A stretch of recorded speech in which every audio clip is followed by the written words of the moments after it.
ನಮಸ್ತೆ. ಇವತ್ತಿನ ವಿಡಿಯೋದಲ್ಲಿ ನಾನು ಡೇರೆ ಗೆಡ್ಡೆಗಳನ್ನ ನೆಕ್ಸ್ಟ್ ಸೀಸನ್ಗೆ ಯಾವ ರೀತಿಯಾಗಿ ಸೇವ್ ಮಾಡ್ಕೊಬಹುದು ಅಂತ ತೋರಿಸ್ಕೊಡ್ತಾ ಇದ್ದೀನಿ. ನಾನು ಆಲ್ರೆಡಿ ಈ ವಿಡಿಯೋಸ್ನ ಅಪ್ಲೋಡ್ ಮಾಡಿದ್ದೀನಿ. ಅದು ತುಂಬಾ ಹಳೇದಾಗಿದೆ, ಅಂದ್ರೆ 1 ಇಯರ್ ಬ್ಯಾಕ್ ನಾನು ಅಪ್ಲೋಡ್ ಮಾಡಿದ್ದೆ. ಹೊಸ ಸಬ್ಸ್ಕ್ರೈಬರಿಗೋಸ್ಕರ ಈ ವಿಡಿಯೋನ ಸಜೆಸ್ಟ್ ಮಾಡ್ತಾ ಇದ್ದೀನಿ.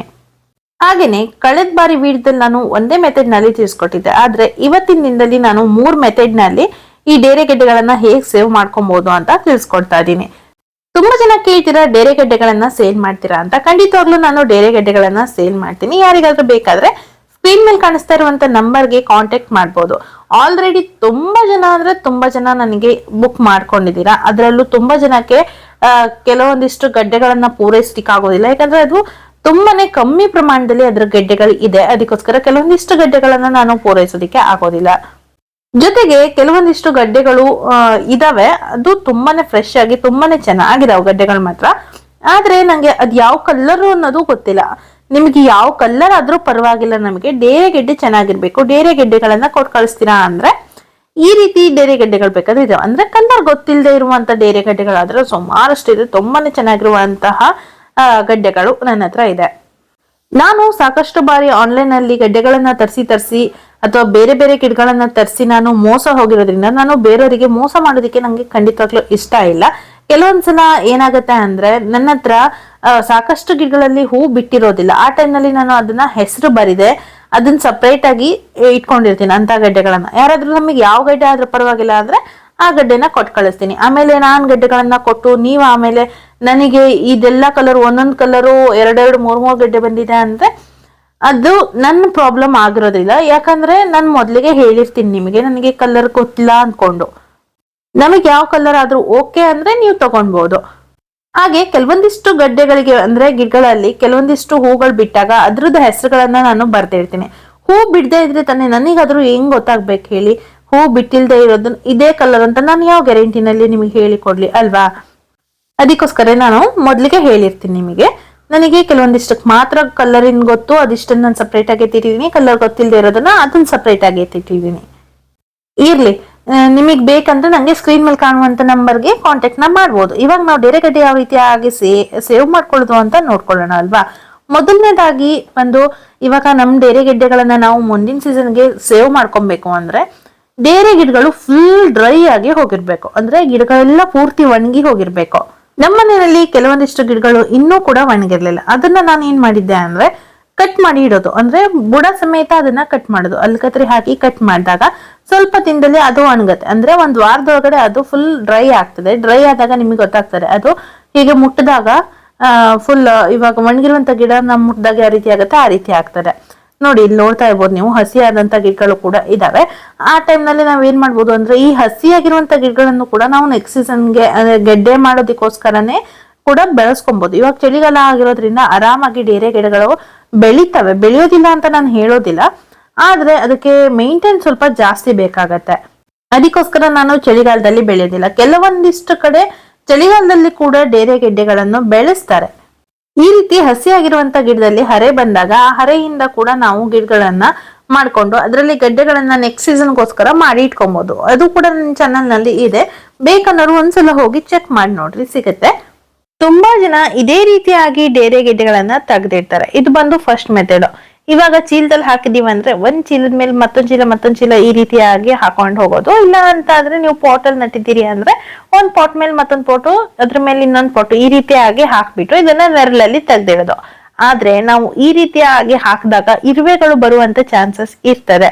ಅದಕ್ಕೋಸ್ಕರ ಇರುವೆಗಳು ಬರ್ದೇ ಇರೋ ರೀತಿನಲ್ಲಿ ನಾವು DDT ಪೌಡ್ರು ಅಥವಾ ಇರುವೆ ಪೌಡ್ರ್ ಏನಾದ್ರು ಸಿಕ್ಕಿದ್ರೆ ಅದನ್ನ ಹಾಕೋದು ಬೆಟರ್. ಒಂದು ಪಾಟ್ ಇಂದ ಮತ್ತೊಂದು ಪಾಟ್ ನ ಇಡೋಕೆ ಮಧ್ಯದಲ್ಲಿ ನಾವು ಚೀಲದ ಮೇಲೆ ಚೀಲ ಇಡ್ಬೇಕಾದ್ರೆ ಗ್ಯಾಪ್ ಉಳಿಯುತ್ತಲ್ವಾ, ಅಂತ ಟೈಮ್ ನಲ್ಲಿ ನಾವು ಸ್ವಲ್ಪ DDT ಪೌಡ್ರನ್ನ ಹಾಕೊಂಡ್ರೆ ಇರುವೆಗಳು ಬರೋದು ಕಮ್ಮಿ ಆಗತ್ತೆ.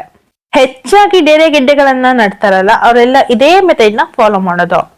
ಆಮೇಲೆ ಮಳೆ ಶುರು ಆಗುತ್ತೆ ನೋಡಿ, ಆ ಟೈಮ್ ನಲ್ಲಿ ತೆಗೆದು ಮಳೆಗೆ ಇಟ್ಬಿಟ್ರೆ ಆಯ್ತು. ಆ ಟೈಮ್ ನಲ್ಲಿ ಮೊಳಕೆ ಹೊಡೆದು ಚೆನ್ನಾಗಿ ಗಿಡಗಳೆಲ್ಲ ಹುಟ್ಟೋದಿಕ್ಕೆ ಶುರು ಆಗುತ್ತೆ. ಆದ್ರೆ ನಾನು ಈ ಮೆಥಡ್ ನ ಫಾಲೋ ಮಾಡಲ್ಲ. ಮೊದ್ಲಿಗೆಲ್ಲ ನಾನು ಸೇಲ್ ಮಾಡೋಕ್ಕೂ ಮುಂಚೆ ಇದೇ ರೀತಿಯಾಗಿ ಮಾಡ್ತಾ ಇದ್ದೆ. ಒಮ್ಮೆ ಏನಾಗಿತ್ತು ಅಂದ್ರೆ ಇರುವೆ ಪೌಡ್ರ್ ಹಾಕೋದಿಕ್ಕೆ ಆಗಿರ್ಲಿಲ್ಲ. ಅಂದ್ರೆ ಆ ಟೈಮ್ ನಲ್ಲಿ ನಾನು ಇಲ್ದೇ ಇರೋ ಟೈಮ್ ನಲ್ಲಿ ಗಡ್ಡೆಗಳನ್ನೆಲ್ಲ ನಾವು ಬೇರೆಯವ್ರ ಹತ್ರ ಮಾಡ್ಸಿದ್ದಾಗಿತ್ತು. ಆ ಟೈಮ್ ನಲ್ಲಿ ಇರುವೆ ಪೌಡ್ರ್ ಹಾಕದೆ ಎಲ್ಲ ಇರುವೆ ಬಂದು ಎಲ್ಲಾ ಗಡ್ಡೆಗಳು ಹಾಳಾಗಿ ಹೋಗಿತ್ತು. ಆದ್ರೆ ಇರುವೆ ಪೌಡರ್ನ ಹಾಕಿ ನಾವು ರಕ್ಷಿಸ್ಕೊಳ್ತೀವಿ ಅನ್ನೋ ಹಾಗಿದ್ರೆ ಈ ಮೆಥಡ್ ಓಕೆ.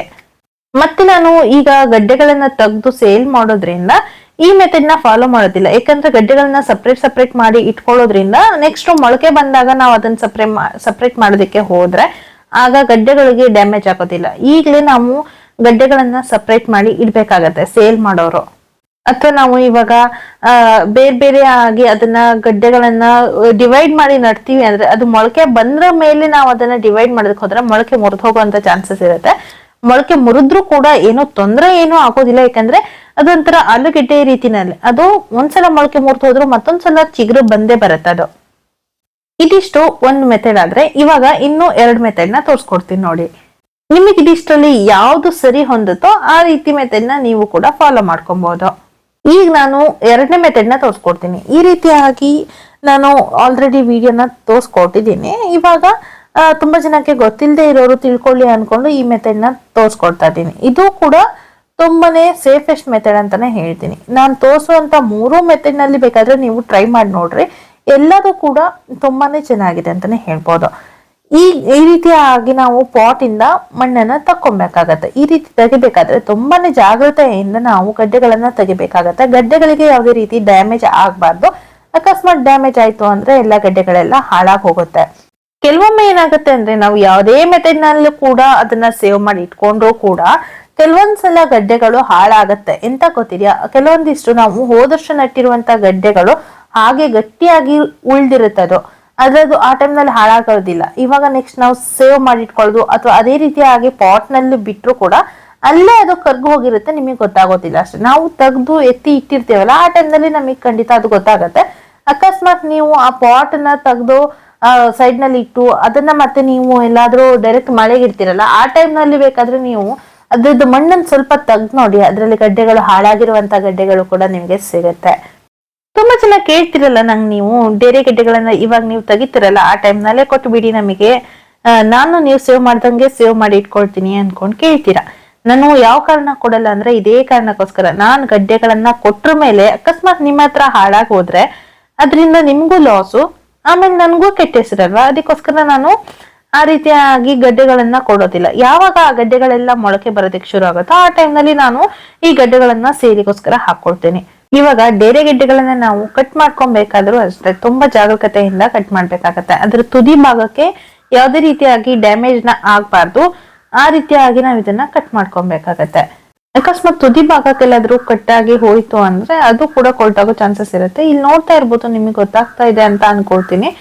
ಆದಷ್ಟು ಮೇಲ್ಭಾಗದಲ್ಲಿ ಅಂದ್ರೆ ಗಡ್ಡೆಗಳು ಎಲ್ಲಿಗೆ ಅಂಟಿ ಕುತ್ಕೊಂಡಿರುತ್ತೆ ನೋಡಿ ಅಲ್ಲಿಗೆ ಕಟ್ ಮಾಡೋದಕ್ಕೆ ಪ್ರಯತ್ನ ಪಡಿ. ಇಲ್ಲಿ ಕೂಡ ನೋಡ್ಬೋದು ಕೆಲವೊಂದು ಗಡ್ಡೆಗಳು ಟೊಳ್ಳಾಗಿರೋದು. ಇಲ್ಲಿ ನೋಡಿ, ಈ ಗಡ್ಡೆ ನೋಡ್ತಾ ಇರ್ಬೋದು ಟೊಳ್ಳಾಗಿದೆ, ಹೌದಾ. ಈ ರೀತಿ ಮೇಲ್ ಒಳಗಡೆ ಭಾಗದಲ್ಲಿ ಕಪ್ಪಾಗಿದೆ ಅಂದ್ರೆ ಆ ಗಡ್ಡೆ ಹಾಳಾಗಿದೆ ಅಂತಾನೆ ಅರ್ಥ. ಮತ್ತೆ ನೆಕ್ಸ್ಟ್ ಸೀಸನ್ಗೆ ಅದು ಬರೋದಿಲ್ಲ. ಈ ರೀತಿಯಾಗಿ ತಕೊಂಡಾದ್ರ ಮೇಲೆ ನಾನು ಈ ಗಡ್ಡೆಗಳನ್ನ ಸಪ್ರೇಟ್ ಆಗಿ ಅಂದ್ರೆ ಬೇರೆ ಬೇರೆ ಕಲರ್ ಇಂದು ಬೇರೆ ಬೇರೆ ಚೀಲದ ಮೇಲೆ ಅಥವಾ ಬೇರೆ ಬೇರೆ ಹೆಸರೆಲ್ಲ ಬರ್ಕೊಂಡು ಅಂದ್ರೆ ನಂಬರ್ಸ್ನೆಲ್ಲ ಹಾಕೊಂಡು ಇಟ್ಕೊಂಡಿದ್ದೀನಿ. ಆ ರೀತಿಯಾಗಿ ನಾನು ಇದನ್ನ ಒಣಗಿಸ್ಕೊಂಡಿದ್ದೀನಿ. ಇದನ್ನ ನಾವು ಡೈರೆಕ್ಟ್ ಬಿಸಿಲು ಬೀಳೋ ಜಾಗದಲ್ಲಿ ಒಣಗಿಸಬಾರ್ದು, ಆದಷ್ಟು ನೆರಳಿರುವಂತ ಜಾಗದಲ್ಲಿ ಒಣಗಿಸ್ಕೊಳ್ಳಿ. ನಾನು ಲಾಸ್ಟ್ ಟೈಮು ಬಿಸಿಲು ಬೀಳುವಂತ ಜಾಗದಲ್ಲಿ ಒಣಗಿಸಿ ಅಂತ ಹೇಳಿದ್ದೆ, ಆದ್ರೆ ಆ ಟೈಮ್ ನಲ್ಲಿ ಗಡ್ಡೆ ಫುಲ್ ಹಸಿ ಆಗಿತ್ತು. ಅದಕ್ಕೋಸ್ಕರ ನಾನು 1 ರಿಂದ 2 ದಿನದ ಬಿಸಿಲಿಗೆ ಹಾಕಿದ್ದೆ ಅಷ್ಟೇನೆ. ಮತ್ತೇನಪ್ಪಾ ಅಂದ್ರೆ ಇದು ಫುಲ್ ಡ್ರೈ ಆಗಿರುವಂತ ಮಣ್ಣಿಂದ ತೆಗ್ದಿರೋದ್ರಿಂದ ಇದನ್ನ ನಾನು ಬಿಸಿಲಿಗೆ ಹಾಕೊಂಡಿಲ್ಲ. ಆದಷ್ಟು ನೆರಳಲ್ಲಿ ಇಟ್ಕೊಂಡು ಇದನ್ನ ಒಣಗಿಸ್ಕೊಂಡಿದೀನಿ. ಬೆಳಕು ಚೆನ್ನಾಗಿ ಬೀಳ್ತಾ ಇರ್ಲಿ, ಗಾಳಿ ಆಡ್ತಾ ಇರ್ಲಿ ಅಂತಹ ಜಾಗದಲ್ಲಿ ಹಾಕೊಂಡು ಇದನ್ನ ಒಣಗಿಸ್ಕೊಬೇಕಾಗತ್ತೆ. ಇಲ್ಲಿ ನೋಡಿ, ಗಡ್ಡೆಗೆ ಸ್ವಲ್ಪ ಡ್ಯಾಮೇಜ್ ಆಗಿದೆ. ಇದು ಕೂಡ ಹಾಳಾಗುವಂತ ಚಾನ್ಸಸ್ ಇರುತ್ತೆ. ಕೆಲವೊಮ್ಮೆ ಉಳಿತದೆ, ಕೆಲವೊಮ್ಮೆ ಹಾಳಾಗಿ ಹೋಗುತ್ತೆ. ಅದಕ್ಕೆ ಹೇಳುದು ತುಂಬಾನೇ ಜಾಗರೂಕತೆಯಿಂದ ಈ ಗಡ್ಡೆಗಳನ್ನ ತೆಗಿಬೇಕಾಗತ್ತೆ ಅಂತ. ನಾವು ಈ ರೀತಿ ಒಣಗಿಸ್ತೀವಲ್ಲ ಆ ಟೈಮ್ ನಲ್ಲಿ ಸ್ವಲ್ಪನೂ ಕೂಡ ಮಣ್ಣಿರ್ಬಾರ್ದು. ಆ ಮಣ್ಣೆಲ್ಲ ಹೋಗ್ಬೇಕು, ಅಷ್ಟು ಕ್ಲೀನ್ ಮಾಡ್ಕೊಂಡು ಆ ಗಡ್ಡೆಗಳನ್ನ ನಾವು ಒಣಗಿಸ್ಕೊಬೇಕಾಗತ್ತೆ. ನೀವು ಒಣಗಿಸೋ ಟೈಮ್ ನಲ್ಲಿ ಬೇಕಾದ್ರೆ ಸ್ವಲ್ಪ ನೀಮ್ ಆಯಿಲ್ ನ ಸ್ಪ್ರೇ ಮಾಡ್ಕೊಂಡು ಒಣಗಿಸ್ಕೊಳ್ರಿ. ಆದ್ರೆ ನೀಮ್ ಆಯಿಲ್ ನ ಸ್ಪ್ರೇ ಮಾಡಿದ್ರ ಮೇಲೆ ಗಡ್ಡೆ ಫುಲ್ ಡ್ರೈ ಆಗ್ಬೇಕು, ಆ ರೀತಿಯಾಗಿ ಒಣಗಿಸ್ಕೊಬೇಕಾಗತ್ತೆ. ಅಂದ್ರೆ ನೀರಿನ ಪಸೆ ಅನ್ನೋದು ಆ ಗಡ್ಡೆಗಳಲ್ಲಿ ಇರಬಾರ್ದು. ಅದಕ್ಕೋಸ್ಕರ ನೀರನ್ನ ಸ್ಪ್ರೇ ಮಾಡಿದ್ರೆ ಅಂದ್ರೆ ನೀಮ್ ಆಯಿಲ್ ನ ನೀರ್ನಲ್ಲಿ ಹಾಕೊಂಡು ಸ್ಪ್ರೇ ಮಾಡಿದ್ರೆ ನಿಮಗೆ ನೆಕ್ಸ್ಟ್ ಗಡ್ಡೆಗಳು ಆದಷ್ಟು ನಾವು ಚೆನ್ನಾಗಿರುವ ರೀತಿನಲ್ಲಿ ಇಟ್ಕೊಬಹುದು. ಆದಷ್ಟು ಹಾಳಾಗೋ ಪ್ರಮಾಣ ಕಮ್ಮಿ ಅನ್ನೋ ಕಾರಣಕ್ಕೋಸ್ಕರ ಈ ನೀಮ್ ಆಯಿಲ್ ನ ಸ್ಪ್ರೇ ಮಾಡೋದು. ನೀವು ಇಲ್ಲಿ ನೋಡ್ತಾ ಇರ್ಬೋದು, ನಾನು ಹೆಸರನ್ನೆಲ್ಲ ಬರ್ದು ಇಟ್ಕೊಂಡಿರೋದನ್ನ. ನೀಮ್ ಆಯಿಲ್ ನ ಸ್ಪ್ರೇ ಮಾಡೋದ್ರಿಂದ ಗಡ್ಡೆ ಹಾಳಾಗೋದು ಕಮ್ಮಿ. ನಾನು ಇದ್ರ ಬದಲಿಗೆ ನೀಮ್ ಆಯಿಲ್ ಸ್ಪ್ರೇ ಮಾಡೋದ್ರ ಬದಲಿಗೆ ಬೇರೆ ಇದು ಎಂತ ಹೇಳಿ ವುಡ್ ಡ್ಯಾಶ್ ಅಂತ ಬರುತ್ತೆ ನೋಡಿ, ಅಂದ್ರೆ ಒಲೆ ಬೂದಿ ಬರುತ್ತಲ್ಲ, ಅದನ್ನ ನಾನು ಬಳಸ್ಕೊಂಡಿದ್ದೀನಿ. ಅದಕ್ಕೋಸ್ಕರ ನಾನು ಇಲ್ಲಿ ನೀಮ್ ಆಯಿಲ್ ನ ಸ್ಪ್ರೇ ಮಾಡ್ಕೊಂಡಿಲ್ಲ. ವುಡ್ ಡ್ಯಾಶ್ ಎಲ್ರಿಗೂ ಕೂಡ ಸಿಗೋದಿಲ್ಲ, ಆದ್ರೆ ಆನ್ಲೈನ್ ಅಲ್ಲಿ ಸಿಗುತ್ತೆ. ಅದ್ ನಮ್ಮ ಹತ್ರ ಇವಾಗ ಅವೈಲಬಲ್ ಇಲ್ಲ. ಅಂದ್ರೆ ನೀಮ್ ಆಯಿಲ್ ಅಂತೂ ಗಾರ್ಡನರ್ಸ್ ಹತ್ರ ಕಾಯಂ ಇದ್ದೇ ಇರುತ್ತೆ ಅನ್ನೋದು ನನಗೆ ಗೊತ್ತಿದೆ. ಅದಕ್ಕೋಸ್ಕರ ನೀಮ್ ಆಯಿಲ್ ನ ಸ್ಪ್ರೇ ಮಾಡ್ಕೊಂಡು ಅದನ್ನ ಡ್ರೈ ಆಗ್ಬೇಕು, ಫುಲ್ ಡ್ರೈ ಆಗೋವರೆಗೂ ಇದನ್ನ ಚೆನ್ನಾಗಿ ಒಣಗಿಸ್ಕೊಳ್ಳಿ. ಇವಾಗ ಇದನ್ನ ನಾನು 2-3 ದಿನಗಳ ಕಾಲ ಚೆನ್ನಾಗಿ ಒಣಗಿಸಿ ಇಟ್ಕೊಂಡಿದ್ದೀನಿ. ಇವಾಗ ನಾನು ಇದನ್ನ ಏನ್ ಮಾಡ್ತೀನಿ ಅಂದ್ರೆ ಸ್ವಲ್ಪ ಬೂದಿನ ತಗೊಂಡಿದ್ದೀನಿ. ಆ ಬೂದಿ ಒಳಗಡೆ ಈ ಗಡ್ಡೆಗಳನ್ನ ಹಾಕೊಂಡು ಚೆನ್ನಾಗಿ ಮಿಕ್ಸ್ ಮಾಡ್ಕೊಬೇಕು. ಆ ಬೂದಿಗೆಲ್ಲ ಈ ನಮ್ಮ ಗಡ್ಡೆ ಅನ್ನೋದು ತುಂಬಾ ಚೆನ್ನಾಗಿ ಆ ಬೂದಿಗೆ ಎಲ್ಲ ಗಡ್ಡೆಗೆ ಅಂಟ್ಕೊಂಡ್ರೆ ಏನಾಗತ್ತೆ ಅಂದ್ರೆ ಅಕಸ್ಮಾತ್ ಎಲ್ಲಾದ್ರೂ ನೀರಿನ ಪಸೆ ಅನ್ನೋದು ಇದ್ರೆ ಅದರಿಂದ ಹಾಳಾಗೋದನ್ನ ಕೂಡ ಇದು ಅವಾಯ್ಡ್ ಮಾಡುತ್ತೆ. ಹಾಗೆ ಒಂಥರ ಫಂಗಿಸೈಡ್ ಆಗಿ ಕೂಡ ಇದು ಕೆಲಸ ಮಾಡುತ್ತೆ. ಯಾವುದೇ ರೀತಿಯಾಗಿ ಫಂಗಸ್ ಬರೋದು ಇಲ್ಲ ಅಂದ್ರೆ ಗೆಡ್ಡೆಗಳು ಹಾಳಾಗೋ ಚಾನ್ಸಸ್ ಇಂದ ತುಂಬಾನೇ ಕಮ್ಮಿ ಅಂತಾನೆ ಹೇಳ್ಬೋದು. ಬೂದಿ ನೋಡಿ ಗಡ್ಡೆಗಳಿಗೆ ಚೆನ್ನಾಗಿ ಅಂಟ್ಕೊಂಡಿದೆ ಅನ್ಕೊಂಡು ಈ ರೀತಿಯಾಗಿ ಅಂಟ್ಕೊಂಡ್ರೆ ಸಾಕಾಗತ್ತೆ. ಇವಾಗ ಇದನ್ನ ಸ್ಟೋರ್ ಮಾಡೋದಕ್ಕೋಸ್ಕರ ಒಂದು ರೆಟ್ಟಿನ್ ಬಾಕ್ಸ್ ನ ತಗೊಂಡಿದ್ದೀನಿ. ಆ ರೆಟ್ಟಿನ್ ಬಾಕ್ಸ್ ಒಳಗೆ ನಾನು ನ್ಯೂಸ್ ಪೇಪರ್ ನ ಹಾಸ್ಕೊಂಡಿದ್ದೀನಿ. ಹಾಸ್ಕೊಂಡ್ಬಿಟ್ಟು ಅದ್ರ ಮೇಲ್ಗಡೆ ಭಾಗಕ್ಕೆ ನಾನು ಮರಳನ್ನ ಹಾಕೊಳ್ತಾ ಇದೀನಿ. ಮರಳನ್ನ ಕೂಡ ನೀವು ನೋಡಿ ಹಾಕೊಬೇಕಾಗತ್ತೆ. ಹಸಿ ಮರಳು ಇದ್ರೆ ಅದನ್ನ ಡ್ರೈ ಮಾಡಿ ಹಾಕಿ, ಇಲ್ಲ ಅಂತಂದ್ರೆ ಅದರಿಂದ ಕೂಡ ಗೆಡ್ಡೆಗಳು ಕೆಟ್ಟು ಹಾಳಾಗು ಹೋಗಿಯುವಂತ ಚಾನ್ಸಸ್ ಹೆಚ್ಚಾಗಿರುತ್ತೆ. ಫಸ್ಟಿಗೆ ಒಂದ್ ಲೇಯರ್ ನಾನು ಈ ರೀತಿಯಾಗಿ ಮರಳನ್ನ ಹಾಕೊಂಡು ಅದ್ರ ಮೇಲ್ಗಡೆ ನಾನು ಬೂದಿಲಿ ಮಿಕ್ಸ್ ಮಾಡಿಟ್ಟಿರುವಂತಹ ಡೇರೆ ಗೆಡ್ಡೆಗಳನ್ನ ಇಲ್ಲಿ ಹಾಕೊಳ್ತಾ ಇದ್ದೀನಿ. ಇವಾಗ ಅದ್ರ ಮೇಲ್ಗಡೆ ಮತ್ತೊಂದು ಲೇಯರ್ ಮರಳನ್ನ ಹಾಕೊಂಡು ಚೆನ್ನಾಗಿ ಸ್ಪ್ರೆಡ್ ಮಾಡ್ಕೊಬೇಕಾಗತ್ತೆ. ಇದು ಒಂಥರ ಬೆಸ್ಟ್ ಮೆಥಡ್ ಅಂತಾನೆ ಹೇಳ್ಬೋದು. ಈ ರೀತಿ ಹಾಕಿಟ್ಕೊಂಡ್ರೆ ನಮ್ಮ ಎಲ್ಲಾ ಗಡ್ಡೆಗೂ ಕೂಡ ಮೊಳಕೆ ಬರುತ್ತೆ ಅಂತ ನಾನು 100% ಗ್ಯಾರಂಟಿ ಕೊಡ್ತೀನಿ. ನಾನು ಇದನ್ನ ಈ ರೀತಿಯಾಗಿ 2 ವರ್ಷ ಆಯ್ತು ಇವಾಗ ಮಾಡೋದಕ್ಕೆ ಶುರು ಮಾಡ್ಕೊಂಡು ಎಲ್ಲಾ ಗಡ್ಡೆಗೂ ಕೂಡ ಮೊಳಕೆ ಬರ್ತದೆ. ಆದ್ರೆ ನಾವು ಎಷ್ಟೇ ಚೆನ್ನಾಗಿ ಸ್ಟೋರ್ ಮಾಡಿ ಇಟ್ಕೊಂಡ್ರು ಕೂಡ ಕೆಲವು ಗಡ್ಡೆಗಳು ಹಾಳಾಗೋ ಚಾನ್ಸಸ್ ಅಂತೂ ಗ್ಯಾರಂಟಿ ಇದ್ದೇ ಇರುತ್ತೆ. ಹಾಳೇ ಆಗೋದಿಲ್ಲ ಅಂತ ಹೇಳೋದಿಕ್ ಆಗೋದಿಲ್ಲ. ಎಲ್ಲಾ ಗಡ್ಡೆಗಳು ಕೂಡ ನಾವು ಎಕ್ಸ್ಪೈರಿ ಡೇಟ್ ಅಂತ ಬರೆದು ಇಟ್ಕೊಳ್ಳೋದಿಕ್ ಆಗೋದಿಲ್ಲ ಅಲ್ವಾ. ಕೆಲವೊಂದಿಷ್ಟು ಗಡ್ಡೆಗಳಂತೂ ಕೆಟ್ಟು ಹೋಗೇ ಹೋಗ್ತದೆ. ಇದ್ ನೋಡಿ, ಹೋದ ವರ್ಷದ ಗಡ್ಡೆ ಎಷ್ಟು ಗಟ್ಟಿಯಾಗಿದೆ ಅನ್ಕೊಂಡ್ ನೋಡ್ಬೋದು ನೀವು. ಇದ್ರಲ್ಲಿ ಮೊಳಕೆ ಬಂದಿತ್ತು, ಆದ್ರೆ ಏನ್ ಮಾಡೋದು, ನಂಗೆ ನಡ್ಕೊಳ್ಳೋದಿಕ್ಕೆ ಜಾಗ ಸಾಕಾಗಿಲ್ಲ. ಅದೆಲ್ಲ ಎಂತ ಒಂದು ಬಾಕ್ಸ್ ಒಳಗೆ ಇದೇ ರೀತಿ ಬಾಕ್ಸ್ ಒಳಗೆ ಹಾಕಿಟ್ಟಿದ್ದೆ. ಅದ್ರಲ್ಲೇ ಅದು ಗಿಡ ಆಗಿ ಮತ್ತೆ ಸತ್ತೋಗ್ಬಿಡ್ತು. ಈಗ ಮರಳನ್ನ ಕೋಟ್ ಮಾಡಿರುವಂತ ಗಡ್ಡೆ ಮೇಲೆ ನ್ಯೂಸ್ ಪೇಪರ್ ನ ಹಾಕೊಂಡು ಮೇಲ್ಗಡೆಯಿಂದ ಮತ್ತೆ ರೆಟಿನ್ ಬಾಕ್ಸ್ ನ ಹಾಕೊಂಡು ಮುಚ್ಚಿಡ್ತಾ ಇದೀನಿ. ಇದಾಗಿತ್ತು 2ನೇ ಮೆಥಡ್. ಇವಾಗ 3ನೇ ಮೆಥಡ್ ನ ನೋಡೋಣ. 3ನೇ ಮೆಥಡ್ ಏನಪ್ಪಾ ಅಂದ್ರೆ ನ್ಯೂಸ್ ಪೇಪರ್ ನಲ್ಲಿ ನಾವು ಗಡ್ಡೆಗಳನ್ನ ಎತ್ತಿಡೋದು. ನ್ಯೂಸ್ ಪೇಪರ್ ನ ಹಾಕೊಂಡಿದ್ದೀನಿ. ಕೆಲವೊಬ್ಬರಿಗೆ ಜಾಗ ಇಲ್ಲದೆ ನಾವು ಪಾಟ್ ಮೇಲೆ ಪಾಟ್ ಈ ರೀತಿಯಾಗಿ ಇಡೋದಕ್ಕಾಗಲ್ಲ. ಕೆಲವೊಬ್ಬರಿಗೆ ಮರಳು ಕೂಡ ಸಿಗೋದಿಲ್ಲ. ಅದಕ್ಕೋಸ್ಕರ ನ್ಯೂಸ್ ಪೇಪರ್ ಅಂತೂ ಎಲ್ರಿಗೂ ಸಿಗುತ್ತೆ, ಇದು ಆರಾಮಾಗಿ ಎಲ್ಲಾ ಕಡೆಗೂ ಸಿಗುತ್ತೆ ಅನ್ಕೊಂಡು ಈ ಮೆಥಡ್ ನ ಕೂಡ ನಿಮ್ ಜೊತೆಗೆ ಶೇರ್ ಮಾಡೋಣ ಅಂತ ಶೇರ್ ಮಾಡ್ತಾ ಇದ್ದೀನಿ. ಈಗ ಈ ರೀತಿ ನ್ಯೂಸ್ ಪೇಪರ್ ನ ಹಾಕೊಂಡು ನಾನು ವುಡ್ ಡ್ಯಾಶ್ ನಲ್ಲಿ ಮಿಕ್ಸ್ ಮಾಡಿರುವಂತಹ ಗಡ್ಡೆಗಳನ್ನ ಇದ್ರ ಮೇಲೆ ಹಾಕೊಳ್ತಾ ಇದ್ದೀನಿ. ವುಡ್ ಡ್ಯಾಶ್ ಇಲ್ಲ ಅಂತಂದ್ರೆ ಗೊತ್ತಿದೆಯಲ್ಲ, ನೀಮ್ ಆಯಿಲ್ ನಲ್ಲಿ ಸ್ಪ್ರೇ ಮಾಡಿ ಒಣಗಿಸಿರುವಂತಹ ಗಡ್ಡೆಗಳನ್ನ ಇದ್ರ ಮೇಲೆ ಹಾಕೊಂಡು ಇದನ್ನ ಇವಾಗ ನಾನು ಪ್ಯಾಕ್ ಮಾಡ್ಕೊಳ್ತಾ ಇದ್ದೀನಿ. ಎಲ್ಲಾ ಕಡೆನಲ್ಲೂ ಈ ರೀತಿಯಾಗಿ ನಾವು ಯಾವ ರೀತಿ ಕುಂಕುಮದ ಪ್ಯಾಕೆಟ್ ನ ಪ್ಯಾಕ್ ಮಾಡ್ತೀವಿ ನೋಡಿ, ಈ ರೀತಿಯಾಗಿ ನಾನಿಲ್ಲಿ ಪ್ಯಾಕ್ ಮಾಡ್ಕೊಳ್ತಾ ಇದ್ದೀನಿ. ಅಕಸ್ಮಾತ್ ಒಂದು ಪೇಪರ್ ಇಂದ ಆಗ್ಲಿಲ್ಲ ಅಂದ್ರೆ ನೀವು 2 ಪೇಪರ್ ನ ಕೂಡ ಬಳಸ್ಕೊಬಹುದು. ನಾನು ಇಲ್ಲಿ 2 ಪೇಪರ್ ನ ಬಳಸ್ಕೊಂಡಿದ್ದೀನಿ. ಅಂದ್ರೆ 2 ಲೇಯರ್ ನಲ್ಲಿ, ಅಂದ್ರೆ ಒಂದ್ ಪ್ಯಾಕೆಟ್ ನ ಹೀಗೆ ಮಾಡ್ಕೊಂಡು ಇವಾಗ ಇನ್ನೊಂದು ಪ್ಯಾಕ್ ನಲ್ಲಿ ಈ ರೀತಿಯಾಗಿ ಫೋಲ್ಡ್ ಮಾಡ್ಕೊಳ್ತಾ ಇದ್ದೀನಿ. ಈ ರೀತಿ ಫೋಲ್ಡ್ ಆದ್ರ ಮೇಲೆ ಒಂದು ರೆಟಿನ್ ಬಾಕ್ಸ್ ನ ತಗೊಂಡು ಆ ರೆಟಿನ್ ಬಾಕ್ಸ್ ಒಳಗಡೆ ಹೀಗೆ ಹಾಕೊಂಡು ಚೆನ್ನಾಗಿ ಪ್ಯಾಕ್ ಮಾಡಿ ಎತ್ತಿಟ್ಕೊಳ್ತಾ ಇದ್ದೀನಿ.